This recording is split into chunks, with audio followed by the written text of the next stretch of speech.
my name's Ruth and welcome back to my workshop.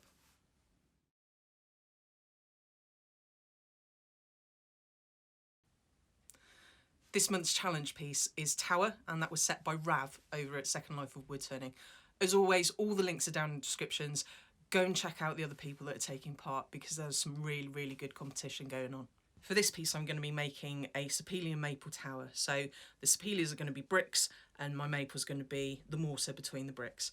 So I'm going to make those up in segmented rings. I'm going to flatten them, glue them together, turn it on the lathe. So I'm going to make each layer of brick out of an 8 segment ring. And to do that, I've made myself a little jig with a 22.5 degree angle so that I can cut each of those segments out safely on the table saw.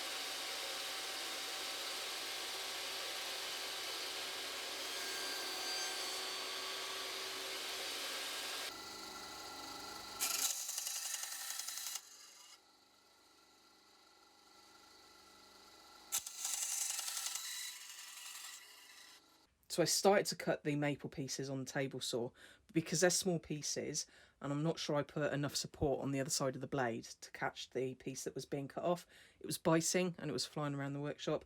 So I switched over and started to cut stuff out on the bandsaw just to make it a little bit safer.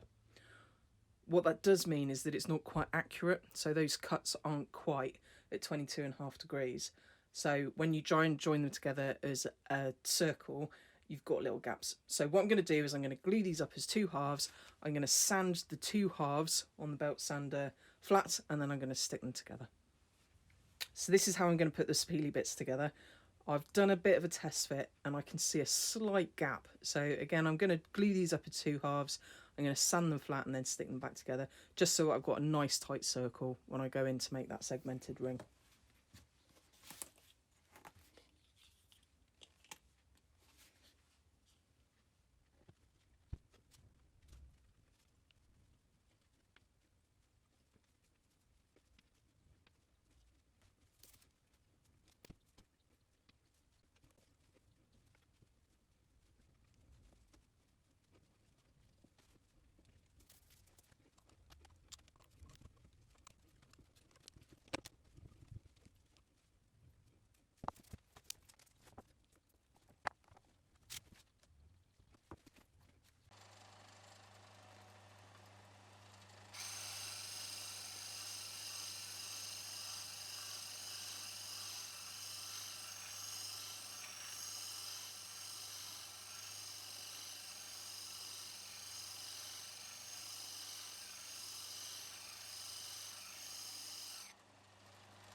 So I'm starting to glue these rings back together, but what I want to do is put something in the centre so that the dice have got something to tumble against. So while these are apart, what I'm going to do is I'm going to drill a couple of holes in some of these halves so that I can put a brass rod in so that the dice have got something to knock against so that you get a random selection out the bottom.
I've taken down a hole in the inside and I was going to put this in the bottom.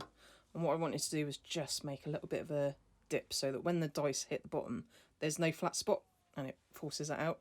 I was just about to glue that in there and realised that I'm going to have to cut something for the dice to come out.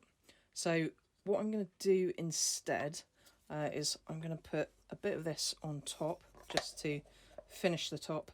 I'm going to turn all of that round, and then when I've done that I can go through, finish the middle and then glue the bung in the bottom.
I want to cut a mortise so that this sits in, it's got somewhere seated.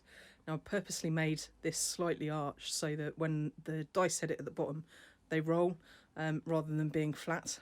So it's going to be a little bit difficult to cut this recess. What I think I've come up with is screwing some guides that can ride on the rim out of my router, and then I can cut a little recess in there just for it to sit down so it's nice and safe and secure.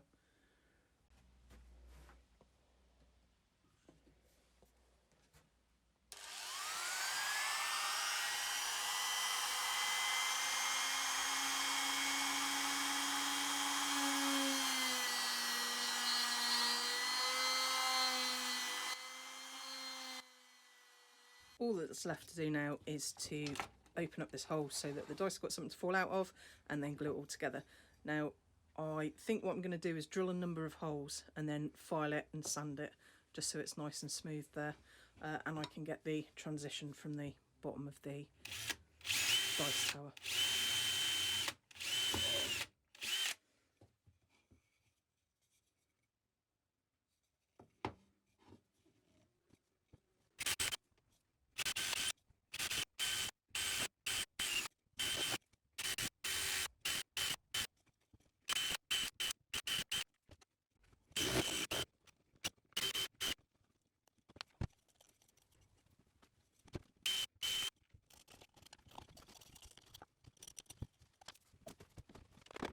And there it is, all finished. really love how this has come out. There's a few little things that I'm not quite happy about, but I'll make sure that I do them better next time. Thank you for joining me today. If you like what you've seen, I'm going to put some links in the description below. I'll put some details about the challenge down there. Go and check out some of the other channels because there's some absolutely awesome projects there. Also going to put a link to my Amazon affiliate account. I'm going to link some of the tools that you've seen throughout the video there. If you do make a purchase, I get a little bit of a kickback, which means that I can continue to make great content for you. Thanks for joining me on this video. If you've liked what you've seen, give me a thumbs up. Don't forget to subscribe, and I'll see you next time.